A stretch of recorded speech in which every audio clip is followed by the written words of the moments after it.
The Miami Dolphins will play host to a familiar foe tomorrow night, so it's time to start setting the table for Thursday Night Football, plus some odds and ends for this Dolphins team as we get ready for Week 2.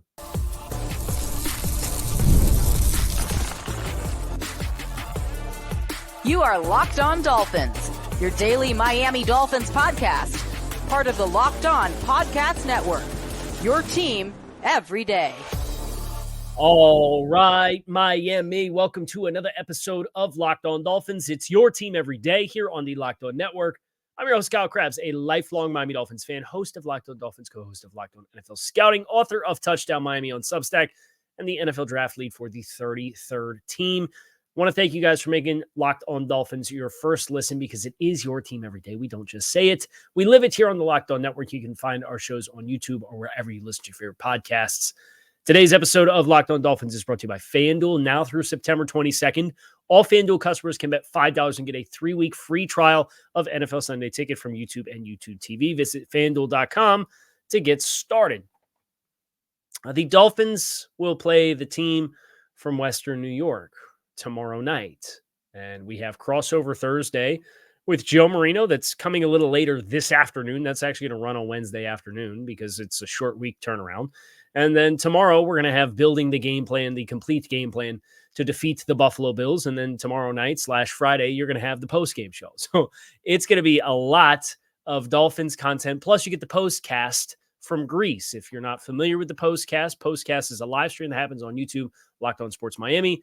Jim Greasehaber hosts that show, and it will show up on the podcast feed, but it will be on YouTube, not on Locked On Dolphins, but on Locked On Sports Miami. So we have a very busy, quick, short turnaround. Welcome to the NFL season. Football's here, 2 games in 5 days. Best of luck, Kyle. Go get it.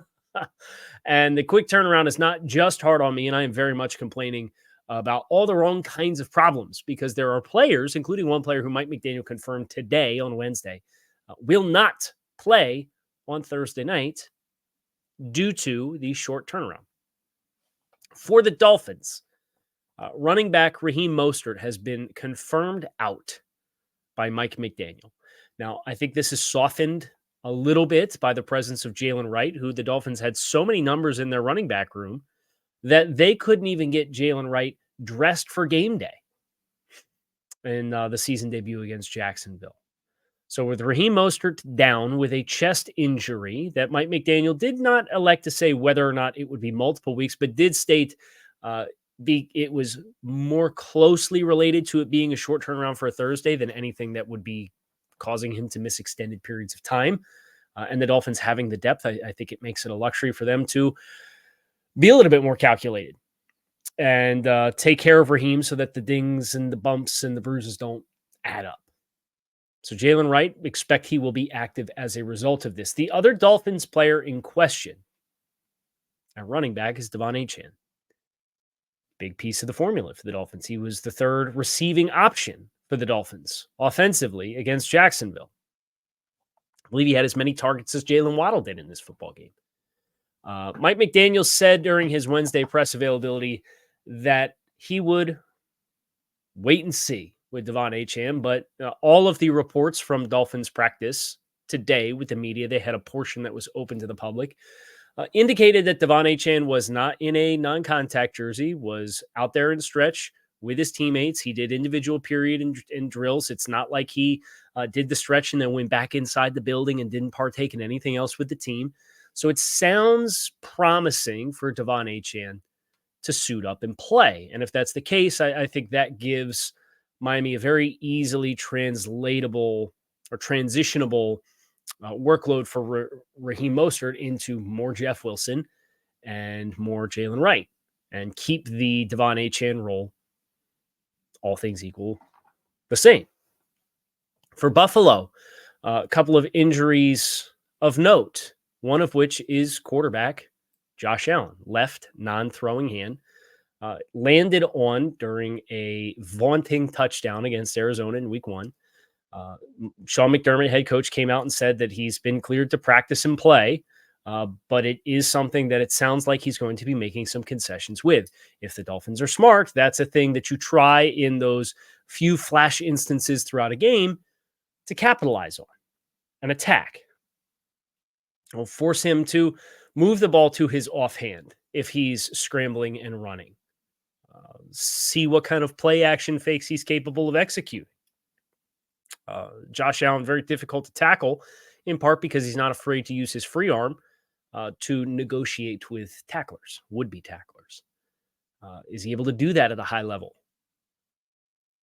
Hopefully we have a chance to find out, and hopefully for the winnability of the game, there are things that Josh has to do differently than what he typically does. But he's going to play. It sounds like there's a couple of key players for the Bills who are not going to play in this game, starting first and foremost with Taron Johnson, the nickel for Buffalo, has a forearm injury, injured in the first quarter. It's a really critical piece for Buffalo defensively.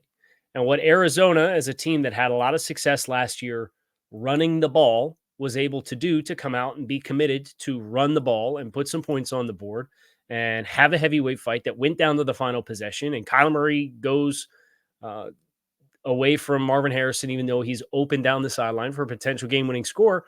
Arizona scored 28 points. They ran for a lot of yards. And Buffalo, as you'll hear when we talk with Joe Marino, deferred back to quite a bit of nickel defense and some dime defense.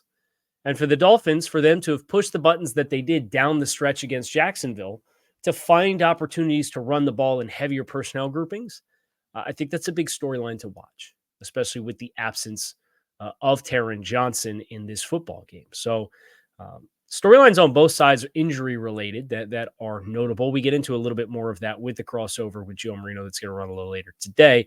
But I want to touch on Tua Tagovailoa. I want to touch on Mike McDaniel. They've both spoken to the media over the course of the last 2 days. And then I haven't really talked a whole lot about the Tyreek Hill incident.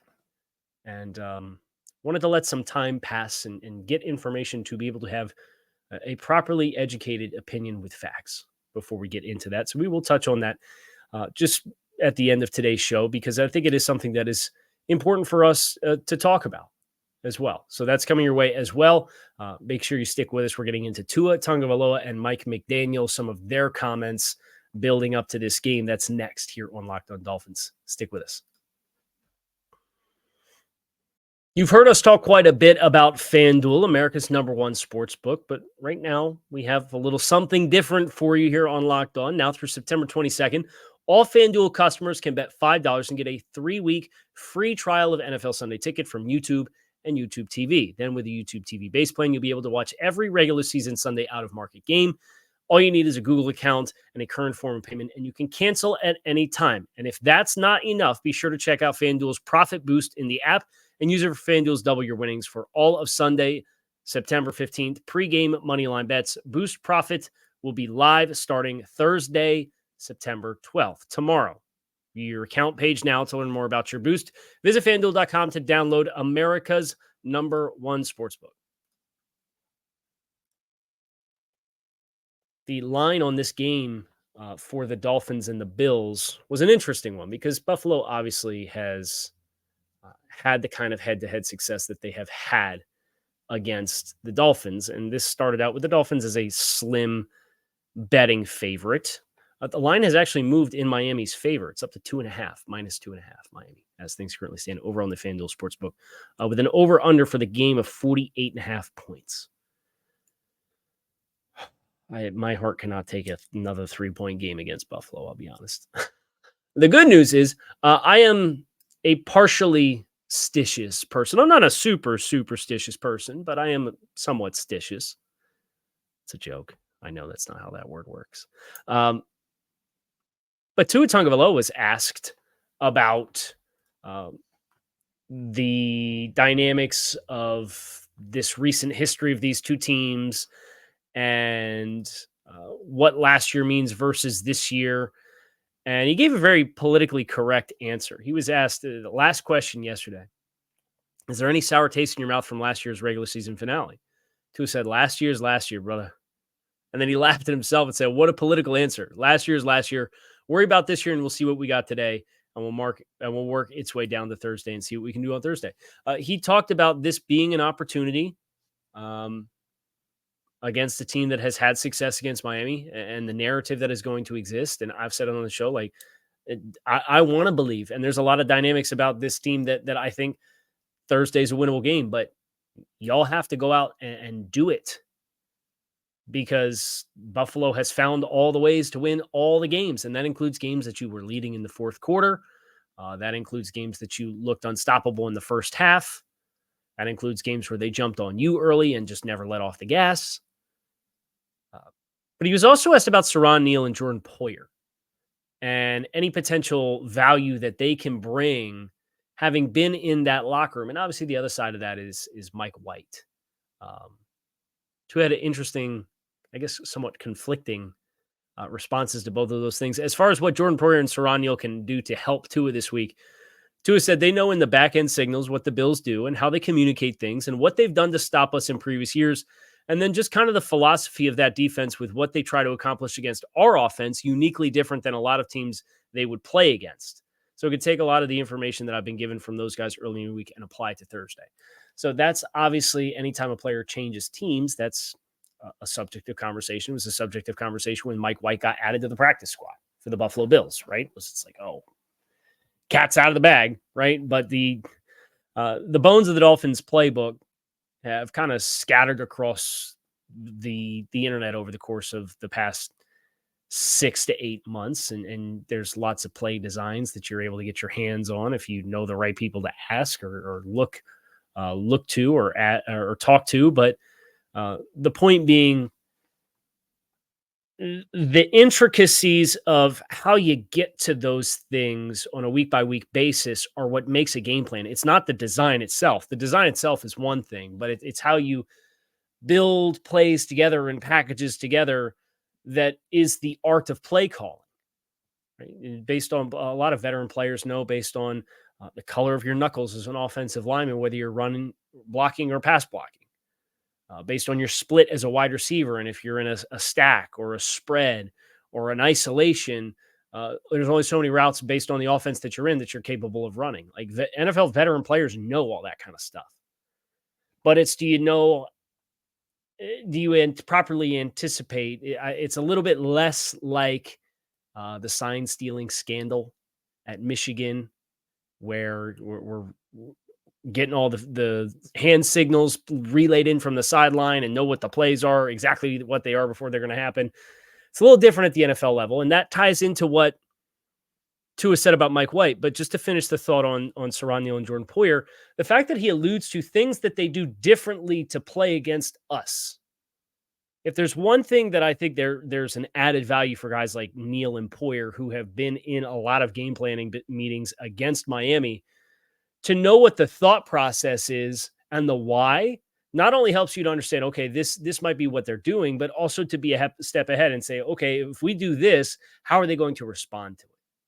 That's pretty interesting stuff. And he alluded to that. As far as Mike White, do you have to change a few things up knowing Mike White is on the other side now? To his answer was no. And I believe it was Joe Shad asked the question and asked, why don't you have to? And Tua said, why would we have to? We don't really signal. The words, he's not in our huddle with us listening. They can understand the concepts we're running, but we're running the concept. Are we running the concept on that play with what they're trying to do? That's the whole game. We both got to go out and play, whether we know their signals, whether they know what they got going on, and vice versa. At the end of the day, we both got to go out there and we got to play. So I think the thing about Mike White that has me a little less concerned about his potential impact is, yes, Mike White sat in on some game plan meetings last year to play Buffalo. Did it twice. But Buffalo is very different than last year, where like Poyer had extended staying power in Buffalo and saw all the iterations of the Tua-led offenses.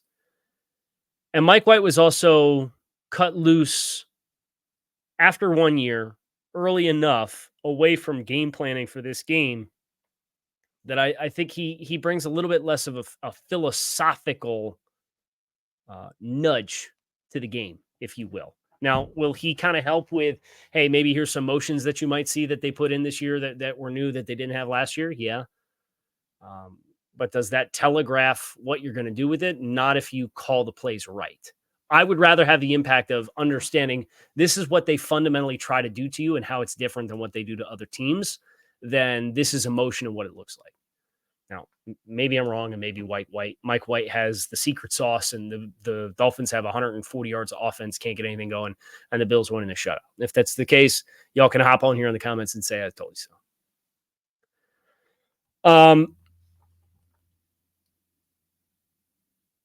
Mike McDaniel spoke today, and he spoke about the injuries to the players. He also spoke about the mentality of this year's team. And it goes back to Miami's wearing these Miami Different t-shirts, and Mike had a hoodie that had Miami Different on it. I appreciated hearing Mike kind of every team every year, even me when I played at the lower levels, right before I got hurt and couldn't pursue a playing career in college and all that kind of stuff. There's a slogan or a catchphrase or a theme. And for Miami, it's been things like adversity is opportunity. I wish it were hotter. Like, you know, the buzzwords. For the Brian Flores teams, it was the TNT that takes no talent wall, where they put the big wall up at the facility and you made a mistake, you got to go run and touch it and run back. All that kind of stuff. And for Mike, this year, it was Miami Different. And the point being, if you want to be what we have aspirations to be as a team, it requires you to be different. It requires different kind of commitment, a different kind of focus. I like this one. You know, I don't always like them. I wish it were hotter. Adversity is opportunity is, well, I used it on the thumbnail for the week 1 game, so that tells you what kind of staying power it has. But I just thought it was interesting to kind of hear Mike go into what their focus and theme as a team was this year. Now, I want to get into this Tyreek Hill situation and touch on it with the platform that I have. But before we do, I also want to touch on a note and nugget that Barry Jackson unearthed in his latest story for the Miami Herald. And it's the confirmed latest salary cap number for the Miami Dolphins for the 2024 season. And if you guys follow the cap resources in Spot Rack and Over the Cap, there's a massive $17 million, $16 million divide between the two resources on what the Dolphins salary cap space is. And Barry seems to have solved this issue.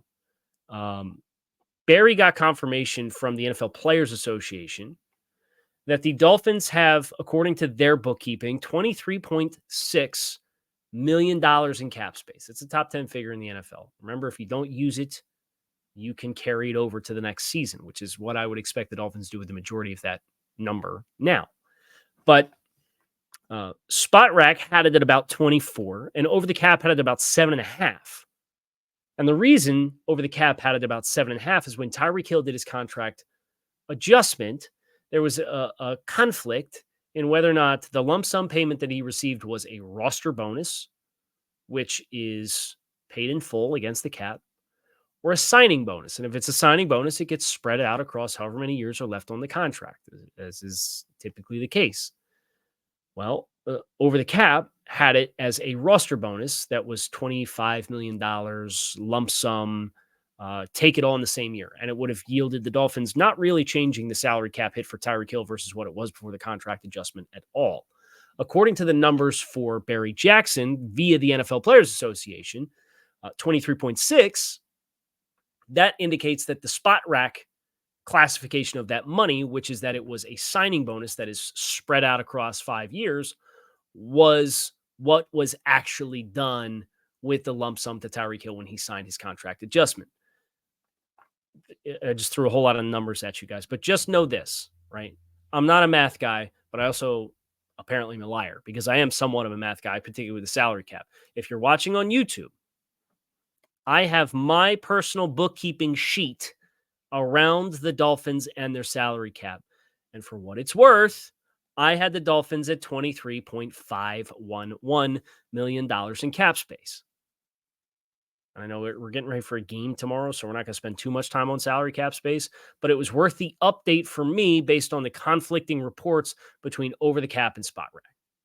So I have 25.3. Over the cap had 7.5. Spot rack had 24. NFL Players Association has 23.6. I also have the Dolphins as things currently stand, little in the red. $4.5 million in the red for 2025. They'll have to sign players, but they can restructure Tua and get $20 million in cap space. They can restructure names like, let's see, Aaron Brewer. They can restructure Austin Jackson. They can restructure Zach Sealer. They can restructure Jordan Brooks.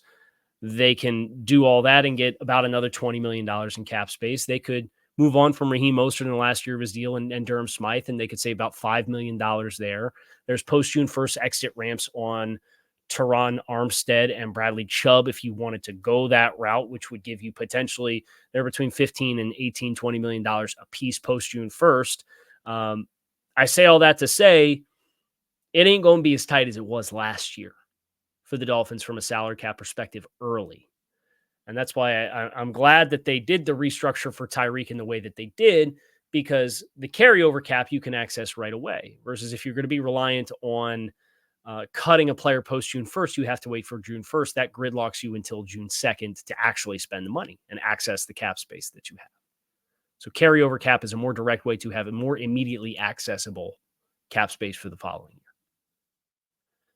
Tyreek Hill, just some brief thoughts on this entire situation, which has consumed much of the build-up to the Thursday game, and in some ways for some of the dynamics socially in the world, understandably so. So just a few thoughts on that here as we bring this episode of Locked On Dolphins to a close. That's next. Stick with us. Passion, drive, and patience are the formula for winning championships, but it's also what keeps your ride or die alive. eBay Motors has everything you need to maintain your vehicle and level it up to peak performance. From superchargers, roof racks, exhaust kits, LED headlights, and more, whether into speed, power, or style, eBay Motors has you covered with over 122 million parts for your number one ride or die. You'll always find exactly what you're looking for. And with eBay's Guarantee Fit, your part is guaranteed to fit your ride every time or your money back.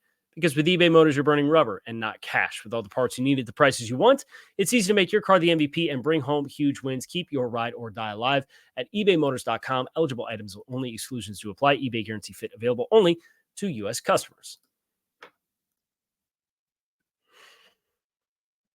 I've been largely mum on the Tyreek Hill stuff, and it's stories like this in which I'm thankful that the role that I serve within this community is not breaking news. It's not cutting edge news. It's more analysis related. Now we do news, and we cover this team from all angles, but stories like this, it's so hard to follow on the front end. And I have a great deal of respect for everybody who did so and did so with grace. Because for a lot of people from a lot of different backgrounds, this story is an inflammatory subject for people from very different walks of life. And for me to have an educated opinion, I wanted to hear from Mike McDaniel. I wanted to hear from the law enforcement side of things. I want to hear from Tyreek Hill's side of things. I wanted to get what information we could get. And thankfully, we had body cam footage that was released. There was a police report and filing that was released. And gives you a great deal more in transparency of the way what transpired with Tyreek Hill on his way to the stadium for the Dolphins game on Sunday against Jacksonville that led to him being physically pulled out of his car, pushed face down on concrete and handcuffed for a visual estimation of speeding. And I think a lot of the powerful figures in this conversation around this team, be it Mike McDaniel or be it Tua Tagovailoa, they've all kind of alluded to, I think, what is the central core thought that I think everyone should have here is that there were things that I think Tyreek Hill could have done differently to not create as inflammatory of a situation, but that by no means excuses the reaction of the professionals whose job it is to diffuse combustible situations. And current events like this, I try to do a lot of listening because I grew up in white suburbia, right? My experience with law enforcement is very different from a lot of different people of different walks of life. Now, that's one of the beauties of football, right? Is the way that it unites people of different walks of life. And sometimes I think that can be taken for granted. How different we can be and the different upbringings and impressions and life lessons that we've had. And the beautiful game of football brings us all together for a common love. And that's what I hope can come out of this, regardless of where you lie on a political spectrum or wherever you lie in your life experiences. I'm hoping some element of good can come out of this. And it seems like Tyreek Hill and some of the leaders on this team are committed to having some conversations around that to figure something out, to bring and draw good out of this. But yeah, it's very easy to sit here and say, well, Tyreek, if he would have complied with the law officer, he wouldn't have been in that situation. But I've seen instances of people who don't look like Tyreek have different experiences while still not complying with law enforcement. And that is, I think, why it's such an inflammatory conversation for so many people, where if you put the knee-jerk reaction, the emotional reaction out of it, I think you can actually have some productive conversations. But Tyreek and how he did or did not handle that situation, it's not his job to diffuse a inflammatory situation. One of the parties in that interaction is trained in how to de-escalate situations. And what was done from the moment that car door opened to how Calais Campbell was treated, to how Jonnu Smith was treated, to how Tyreek Hill was treated, it seems to fly in the face of just about every bit of training that comes out. And the other part of this that really gets me is you're on social media yesterday and everybody and their uncle is saying that Tyreek was doing 100 miles per hour plus in a construction zone. Well, the police report comes out and it's a visual estimation of 60 miles per hour in not a construction zone. They had the cones out because it was in front of the stadium for foot traffic. And that there's a citation that was given to that, and that is correct. And Tyreek has a well-documented track record of poor decisions. But that does not, you have to be able to compartmentalize this interaction to get to the core issue of why so many people are upset about it. And in current events like this, I usually choose to listen a lot more than I say. And that's why I haven't really spoken on this over the past couple of days. Now, hearing how it's impacted Mike McDaniel, hearing from Tua Tagovailoa and the other players on this team, I did want to grace it with a little bit of time here on the show that I hope I did justice by. And just speak with you all with the platform that I have, but do so in a way that's not recklessly irresponsible with an echo chamber on social media where somebody says something with no verifiable proof. And then by the time the facts actually come out, that untruth has been spread so widespread for so long that the truth doesn't matter anymore. So that's my thoughts on the Tyreek Hill incident from Sunday. And here's hoping that there's good to come from it. There is good content coming the rest of the week here on Locked On Dolphins. We already alluded to that with Crossover Thursday, which drops in a few hours with Joe Marino. And then you also have the Building the Game Plan to Beat the Bills coming out tomorrow. Then the game will happen. Then we'll get the postcast from Greece on the podcast feed. His show will be on a separate YouTube channel. And then I will have my reactions after the game as well. So make sure you hit subscribe. Keep it locked in right here on Locked On Dolphins. It is your team every day. I appreciate you guys checking out the show. Make it a great rest of your day. Go Fins.